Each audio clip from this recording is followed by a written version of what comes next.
పల్లె కన్నీరు పెడుతుందో అని ఒకనాడు ఆవేదనతో పాడిన తెలంగాణ పల్లెలు ఇకపై పచ్చని పైరులతో పాడి పంటలతో రైతుల ముఖాలలో చిరునవ్వులతో వెలగాలి.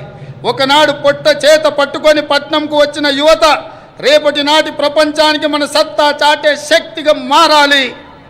తెలంగాణ ఇతర రాష్ట్రాలతో కాదు ప్రపంచంతో పోటీ పడుతుందని నిరూపించాలి. మనకు శక్తి ఉంది, మనకు సత్తా ఉంది, తెలివి ఉంది, తెగింపు ఉంది, తాగాల చరిత్ర ఉంది. ఏం తక్కువ తెలంగాణకు? హైదరాబాద్ మన బ్రాండు, ప్రపంచ నెంబర్ 1 బ్రాండ్గా హైదరాబాద్ ఎదగాలి. తెలంగాణను ప్రపంచానికి డెస్టినేషన్గా మార్చాలన్న తపన ఉంది. దీనికి 4 కోట్ల ప్రజల ఆశీస్సులతో పాటు రాజకీయ, పరిపాలన, పత్రిక, న్యాయ, సామాజిక వ్యవస్థల సహకారం కావాలి. ఆ దిశగా ప్రతి ఒక్కరూ ప్రతి క్షణం ఆలోచన చెయ్యాలి. ప్రజాప్రభుత్వానికి మీ సంపూర్ణ సహకారం అందించాలని కోరుతూ ఈ సందర్భంగా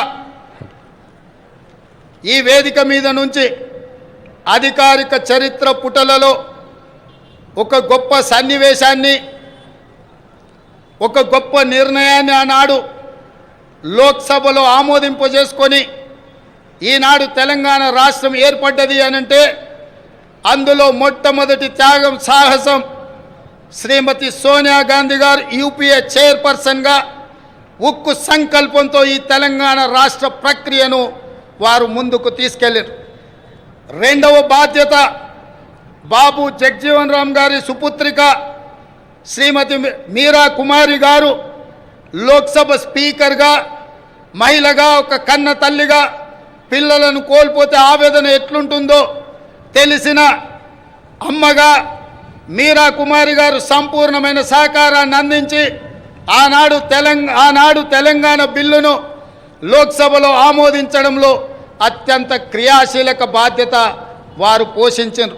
వీరే కాదు, ఆనాటి భారతీయ జనతా పార్టీ నాయకురాలు, ప్రతిపక్ష నాయకురాలుగా శ్రీమతి సుష్మా స్వరాజ్ గారు ఆనాడు లోక్సభలో ప్రతిపక్ష నాయకురాలుగా సంపూర్ణంగా సహకరించి తెలంగాణ బిల్లును ఆమోదింపజేసుకొని రాష్ట్ర ఏర్పాటు ప్రక్రియలో వారు కూడా సంపూర్ణమైన సహకారాన్ని అందించరు. ఈ వేదిక మీదను అందుకే తెలంగాణ నలుమూలల నుంచి తరలి వచ్చిన వేలాది మంది మా ఆడబిడ్డల సాక్షిగా శ్రీమతి సోనియా గాంధీ గారికి, మీరా కుమారి గారికి, సుష్మా స్వరాజ్ గారికి తెలంగాణ 4 కోట్ల ప్రజల తరఫున వారికి కృతజ్ఞతలు తెలియజేస్తున్న ఈ తెలంగాణ చరిత్ర పుటలలో మీ త్యాగాలు, మీ గొప్ప నిర్ణయం ఎప్పటికీ ఉంటుందని భావిస్తూ మీ అందరి దగ్గర సెలవు తీసుకుంటున్నా. జై తెలంగాణ.